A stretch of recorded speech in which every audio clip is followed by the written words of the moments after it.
আসন্ন ত্রয়োদশ জাতীয় সংসদ নির্বাচনকে সামনে রেখে মুন্সিগঞ্জ-২ আসনে ১১ দলীয় জোট মনোনীত প্রার্থী মোহাম্মদ মাজেদুল ইসলামের শাপলা-কলি প্রতীকের পক্ষে ব্যতিক্রমী নির্বাচনী প্রচারণা চালিয়েছেন তারই সাবেক শিক্ষক আবুল খায়ের মিয়া। সোমবার সকাল ১০টায় টঙ্গীবাড়ি উপজেলার হাসাইল বানারী ইউনিয়নের হাসাইল বাজারে ব্যবসায়ী ও সাধারণ ভোটারদের সঙ্গে মতবিনিময় করে ভোট প্রার্থনা করেন তিনি। জানা যায়, মাজেদুল ইসলাম ১৯৯৭ সালের এসএসসি ব্যাচের শিক্ষার্থী ছিলেন বানারী বহুমুখী উচ্চ বিদ্যালয়ে, যেখানে আবুল খায়ের মিয়া সহকারী প্রধান শিক্ষক হিসেবে দায়িত্ব পালন করেন। পরে শিক্ষকতা জীবন শেষে অবসর গ্রহণ করেন তিনি। প্রচারণাকালে আবুল খায়ের মিয়া বলেন, দীর্ঘদিন মানুষ শান্তি পায়নি। দুর্নীতি, চাঁদাবাজি ও নির্যাতনের রাজনীতি থেকে মুক্তি পেতে শাপলা-কলি প্রতীকের প্রার্থীকে বিজয়ী করা খুবই জরুরি। তার মতে, মাজেদুল ইসলাম নির্বাচিত হলে সাধারণ মানুষ শান্তি ও ন্যায়ের পরিবেশ ফিরে পাবে।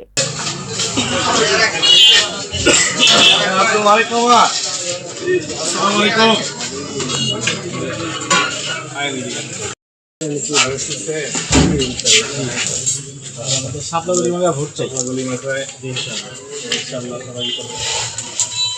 10 দলীয় ঐক্যজোটের প্রার্থী ইনশাআল্লাহ একটা ন্যায়ের পক্ষে সমস্যা নেই। আমার একটা অন্তর্গত হয়ে গেছে।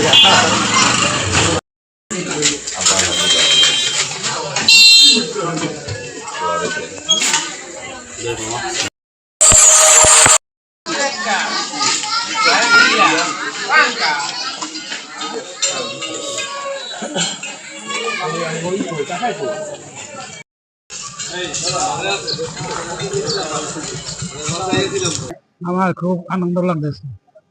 আমার আল্লাহর আইন দেশে শান্তি আনার জন্য দাঁড়াইছি, সেই জন্য তার প্রতি আমার খুবই আনন্দিত। আমি ভোটারদের বলবো যে এই দেশে তো অনেক কিছু দেখলো, অনেক কেউ তো সাধারণ মানুষ তার শান্তি পায় না। এবার আল্লাহ আইন পাস করার জন্য যারা দাঁড়াইছে তাদেরকে দিয়া দেখি যে আল্লাহ শান্তি পাবে। আমার আশা সাধারণ লোক সবাই অন্তত শান্তি পাবে ইনশাআল্লাহ। মানুষের ভোট দিব শান্তি। বিভিন্ন সরকারের লোকেরা সবাই সরকারের যে এমপি টেমপি ছিল তারা এই মানুষের উপর অত্যাচার করতে, সাদা চাইতে, সাদা নিতে, কত কিছু দিতে, তাদেরকে শান্তি দিত না, দুর্নীতি বইরা ছিল। সেই জন্য আমাদের দেশে শান্তি আসবে, সবাই সমান অধিকার পাবে ইনশাআল্লাহ।